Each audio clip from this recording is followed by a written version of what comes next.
प्रशांत किशोर यांची मास्टरकी कशामध्ये होती तर ती होती नॅरेटिव्ह सेट करणं, त्यासाठी नेत्यांना सल्ला देणं, मुद्दे प्रभावीपणे मांडणं, मुद्दे निवडणं. पण केवळ यावरतीच निवडणूक जिंकता येते का त्याचं उत्तर नकारार्थी असल्याचं प्रशांत किशोर यांना देखील जाणवलं असेल.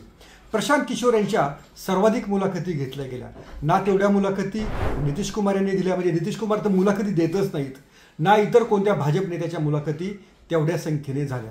आणि त्याच्या खालच्या जर कॉमेंट आपण वाचल्या की असं वातावरण होतं की खरोखरीच प्रशांत किशोर हे बिहारमध्ये काहीतरी चमत्कार घडू शकतील, पण तसं अजिबात झालेलं नाही आहे. आणि प्रशांत किशोर यांना दयनीय आणि दारुण पराभवाला सामोरं जावं लागलं. दुसरं महत्त्वाचं कारण आहे, पक्षाची कोणतीच यंत्रणा नव्हती. म्हणजे स्वतः प्रशांत किशोर यांनी पक्ष उभारणीसाठी 3-3.5 वर्ष दिली. 200 कोटी रुपये जे आपल्याला फंडिंग आलेलं होतं, जो काही आपल्याला मेहताना ब्रँडिंगच्या सल्ल्यातनं मिळालेला होता, ते 200 कोटी रुपये त्यांनी जनस्वराज्य पक्षासाठी खर्च केलेले होते.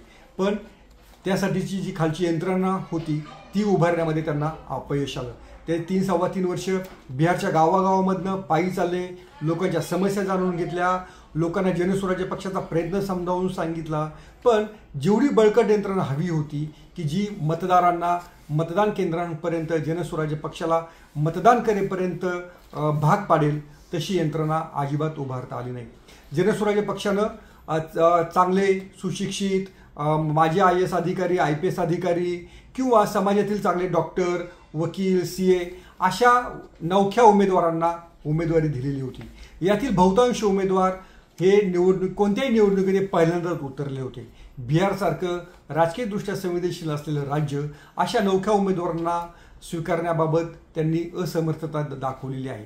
म्हणजे जे नेते त्यांच्या आधीपासून संपर्कामध्ये होते, जे तिथले बाहुबली होते, जे तिथल्या जातीय मतांवरती प्रभाव टाकून होते, अशाच नेत्यांची निवड बिहारी जनतेनं केलेली आहे.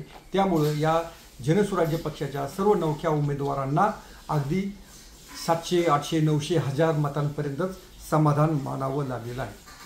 तिसरी महत्त्वाची जी गोष्ट आहे, प्रशांत किशोर यांनी मांडलेले मुद्दे अतिशय महत्त्वाचे होते. बिहारमधनं होणारं स्थलांतर, बिहारमध्ये बेरोजगारी, बिहारमध्ये शिक्षणाची ढासळलेली गुणवत्ता, याशिवाय आरोग्य व्यवस्था ढासळलेली, असे महत्त्वाचे मुद्दे प्रशांत किशोर यांनी उपस्थित केलेले होते. त्यांनी असे मुद्दे उपस्थित केल्यानंतर महागठबंधन असू द्या किंवा NDA असू द्या, त्यांना त्या मुद्द्यांवरती बोलणं भाग पडलं. जातीय प्रभाव हा जाहीरपणे मांडता आला नाही. हिंदुत्वाचा मुद्दा किंवा धर्मांधतेचा मुद्दा या निवडणुकीत प्रभावीपणे सर्वच पक्षांनी अजिबात मांडलेला नाही. आणि त्याचं जे महत्त्वाचं कारण होतं, जे पायाभूत मुद्दे किंवा बुनियादी मुद्दे आपण जे म्हणतो ते प्रशांत किशोर यांनीच उपस्थित केलेले होते.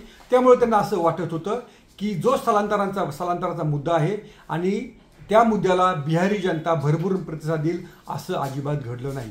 बिहार निवडणुकीमध्ये बिहारचं ही जी निवडणूक झालेली होती ती छटपूजेनंतर झालेली होती. त्यामुळं 40-50 लाख बिहारी देशाच्या विविध भागातून आपापल्या गावी पोहोचलेले होते आणि या स्थलांतरितांनी या मतदानामध्ये मोठ्या प्रमाणात भाग घेतलेला होता. त्यामुळे असं वाटत होतं की हे जे स्थलांतरित बिहारी आहेत त्यांनी प्रशांत किशोर यांच्या बाजूनं मतदान केलं असावं, पण असं अजिबात घडलेलं नाही. त्यांनी देखील मतदान हे NDAच्या बाजूनच केलेलं आहे असं दिसून येत आहे. सोशल मीडियाच्या भाऊ गर्दीत विश्वासार्हतेने चकाकणारे नाव म्हणजे लेट्सअप मराठी.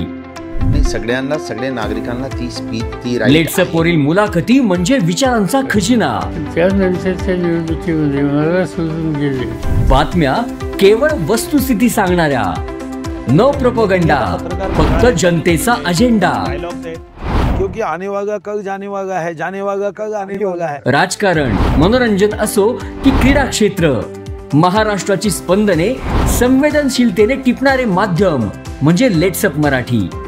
जगासोबत एक पाऊल पुढे राहण्यासाठी लेट्सअपचे ॲप, सोशल मीडिया आणि वेबसाईट सोबत कनेक्टेड रहा.